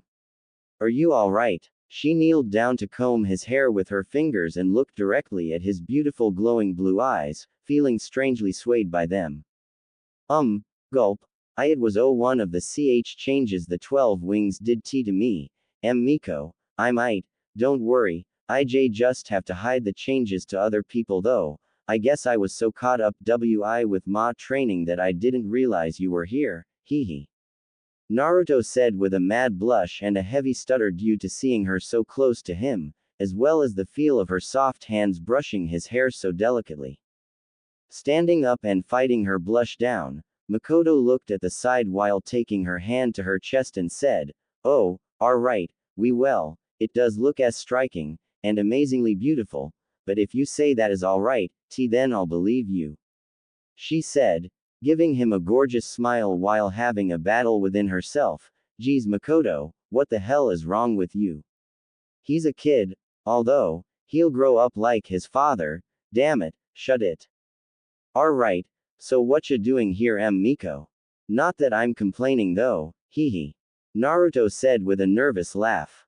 Regaining her composure, Makoto remembered the reason of her visit and responded, what? I can't come to visit you any longer. She said with a playful hurt tone on her voice, smiling at the boy's quick refusal waving his hand furiously to the sides.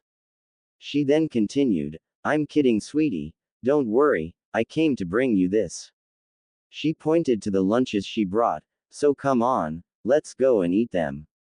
She grabbed him by the wrist and took him to the side of the river, where they sat down resting below the shadow of a tree and started eating peacefully. That was great Miko. I love your food, it's the best, Naruto said while giving her a wide smile and a thumbs up. Giggling at his enthusiasm and his ever-present praise to her food, she said, well, I'm glad you liked it Naruto. She then fidgeted a little and added, now, before I go, I wanted to ask you for a favor, if it's possible. She said while giving him a cute look to convince him. Which it worked immediately because the blonde was giving her a smile and a blazing fire in his eyes while he quickly replied, what? Of course Miko. Whatever it is. You know that I will gladly walk through a river of lava while carrying a goat on fire if it makes you happy.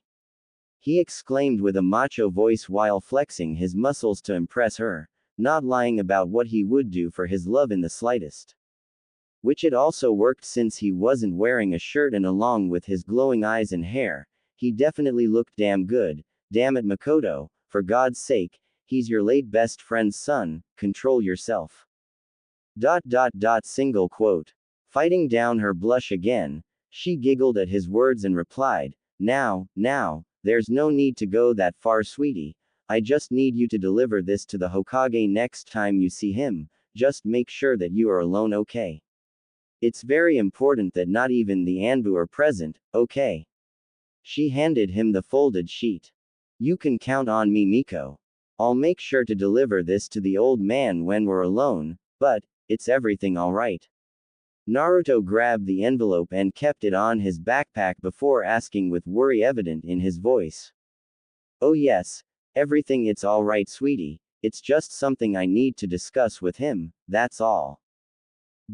Quote. Getting on her feet, she dusted her dress from the dirt on the ground and gave him a loving kiss on his cheek, which lasted longer than she intended to, leaving an incredibly red Naruto in the way.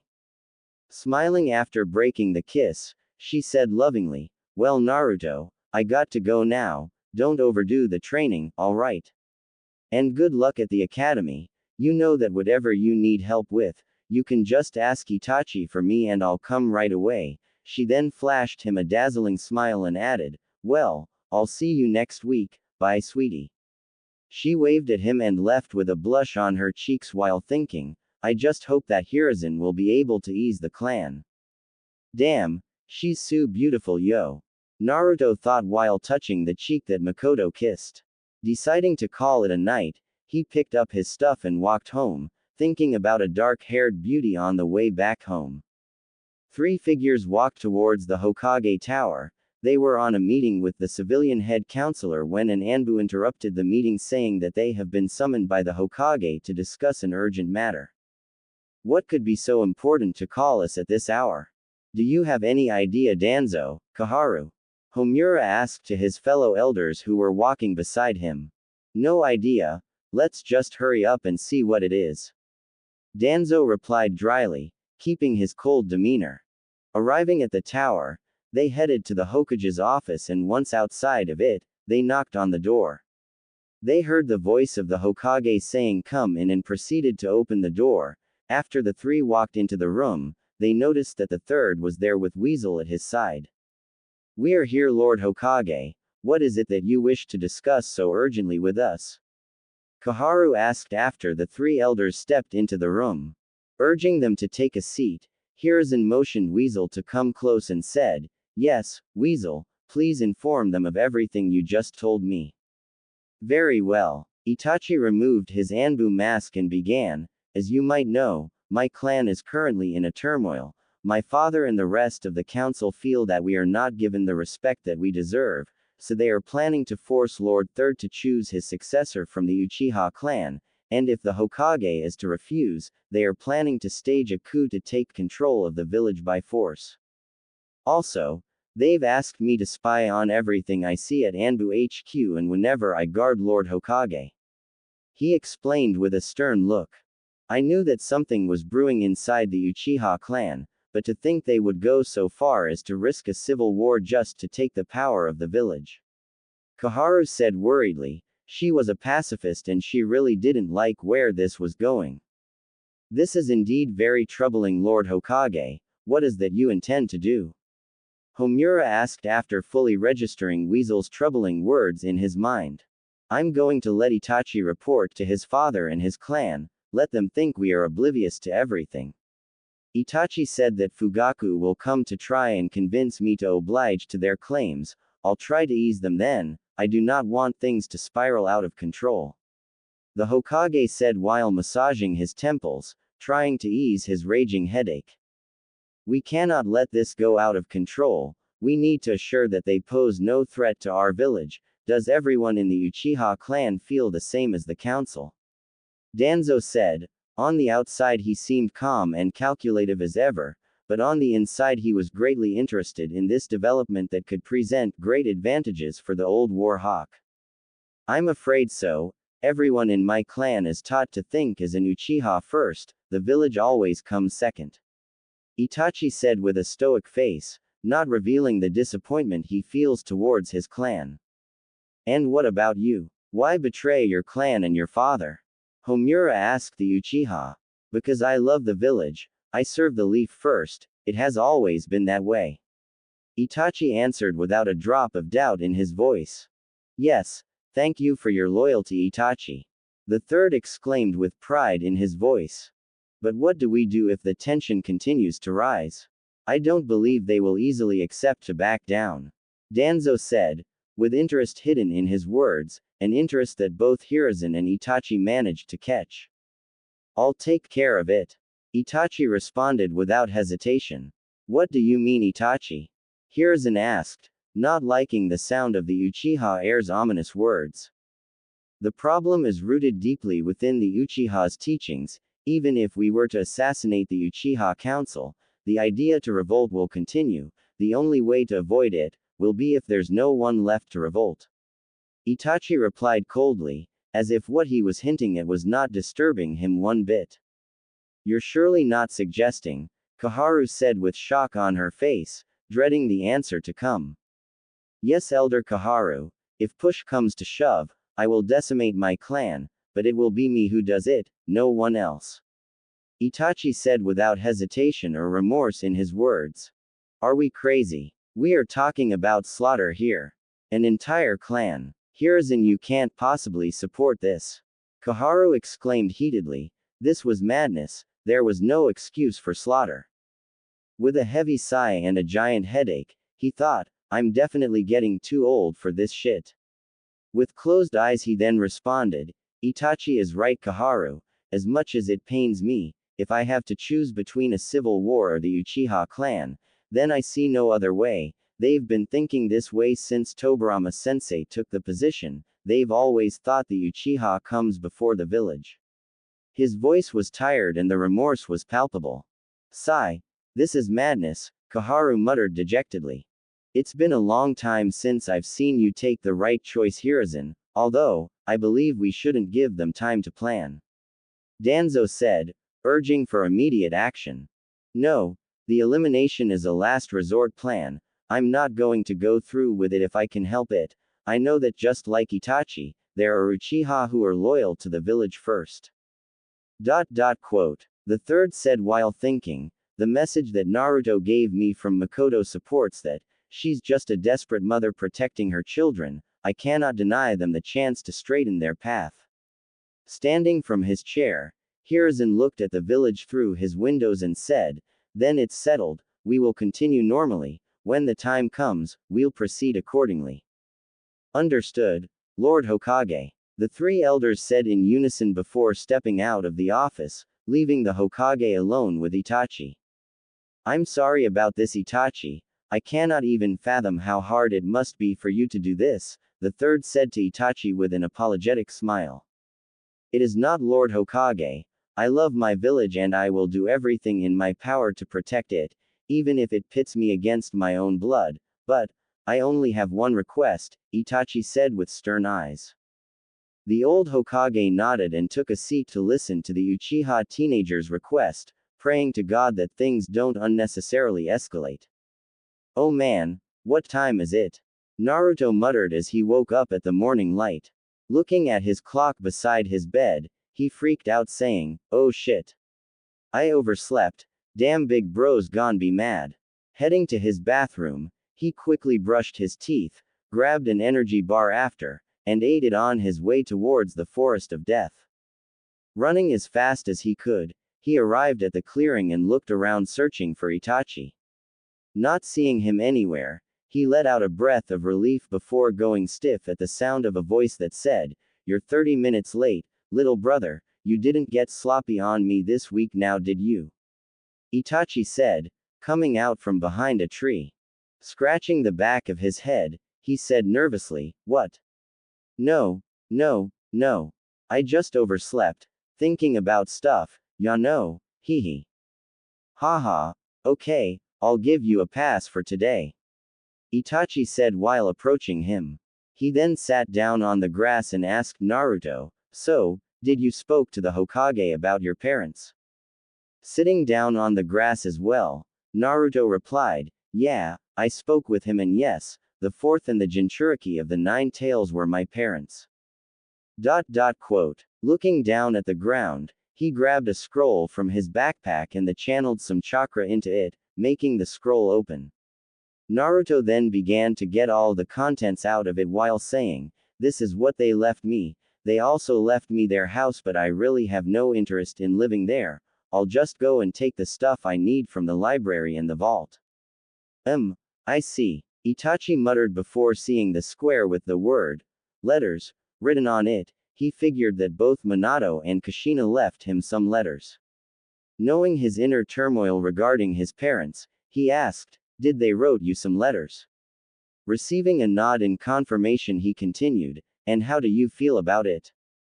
Looking at the sky while taking a deep breath, Naruto answered, I honestly don't know, big bro, it's confusing really." Sighing heavily, Itachi said, "I see, well, you'll need to figure it out soon, little brother. Conflicting feelings can have a negative impact on one's path, especially yours, whether as love or hate doesn't matter, as long as you know okay." "Yeah, I understand, I'll figure it out, one way or another," Naruto conceded. He then remembered something that was written on his mother's letter, and looking back at Itachi, he asked, "Itachi, there was something weird on Kushina's letter. She said that I gotta find and take care of some girl named Kurama. Do you know who that is?" Confused, Itachi started to think if he knew anyone with that name, but not finding anyone in his mind, he shook his head in the negative. He said, there is a clan here in the Leaf with that name. They have a seat in the council as well, but I don't think she was talking about them, but a girl named Kurama. I have no idea, little brother. Perhaps you should ask my mother. I believe she was close friends with Kushina and Minato, so maybe she knows who that is."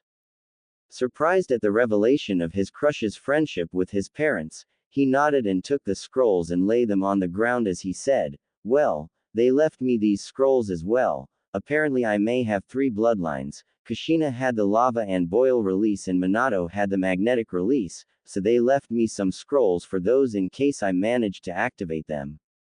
Minato also left me these wind and lightning scrolls and the scrolls for the Rasengan and the flying thunder god," Naruto said, excited at the last two legendary jutsus. "Well now, that is impressive. The magnetic release is one of the rarest bloodlines there is, but we won't know if you have them until the next few years.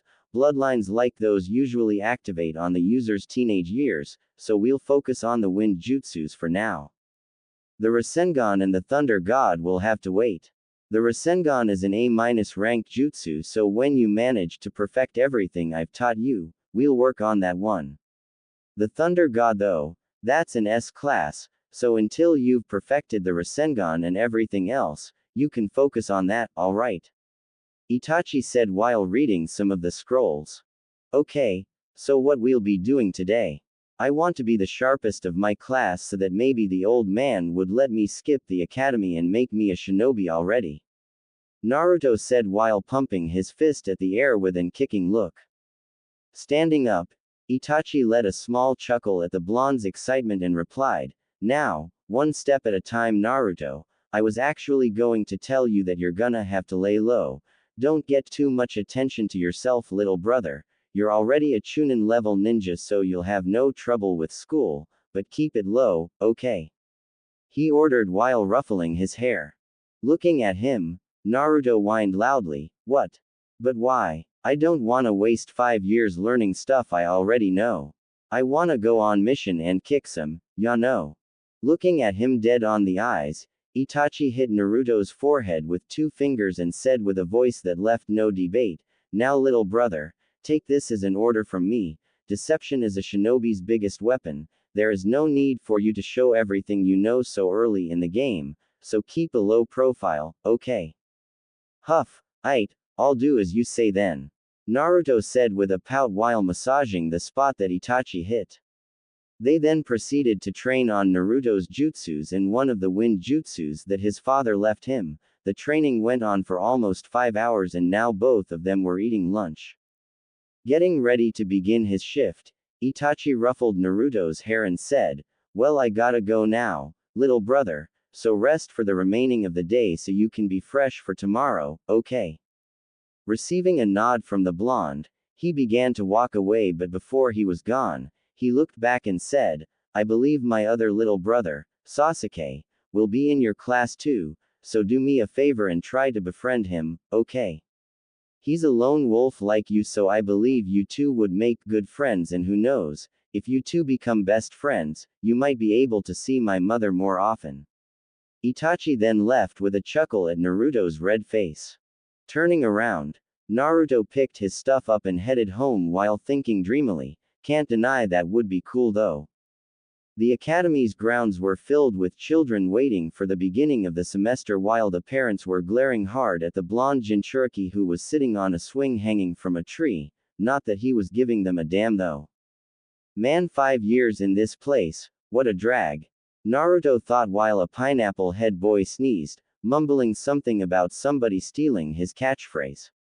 He then heard his name being called by a familiar loving voice, and after turning around, he saw his crush, looking as beautiful as ever, Miko. You're here to see Sasuke off, Naruto said, excited as always to see the most beautiful woman in the world for him. Well, and to see you off as well, sweetie. This is the beginning for my 2 boys to become men, she said while giving him a hug. She then rested her hands on his shoulders and said, I hope that you learn a lot and that you become the fine shinobi I know you'll be, sweetie. And I also hope that you and my Sasuke become friends, that way you can have an excuse to come visit more often. She then gave him a kiss on the forehead and said goodbye, leaving a dopey blonde behind. Getting out of his stupor, Naruto heard the bell ring and immediately headed towards his classroom. Once there, he headed to an empty seat near the window, and after he sat on his spot, a raven-haired boy with a familiar face sat next to him soon after he claimed his seat. This must be Sasuke, he looks like a ... Single quote, Naruto thought. He then surveyed his surroundings and saw Kiba, who was looking at him with a challenging look. He was sitting next to the boy called Shino, who gave him a nod, and a cute blue-haired girl with a cream-colored hooded jacket who was looking at him through the corner of her lavender-colored eyes with a mad blush all over her face. He saw that even on their first day, there were already girls looking at both him and Sasuke with dreamy eyes. A pink-haired girl was looking hard at Sasuke while a blonde-haired girl was looking hard at him. Great, fangirls. His thoughts were cut short though, when the door of the room was opened. Hello everyone, my name is Iruka Yumino and I'll be your sensei for the next 5 years, the teacher now identified as Iruka said before trailing off on all the things that they were to learn for the remaining of their stay in the academy. With a heavy sigh, Naruto looked through the classroom in boredom when he suddenly locked eyes with Sasuke. The two narrowed their eyes at each other and entered into a small staring contest before both boys looked the other way with angry grunts. Looking back at the window, Naruto thought annoyed, 5 years here, yeah, this sucks.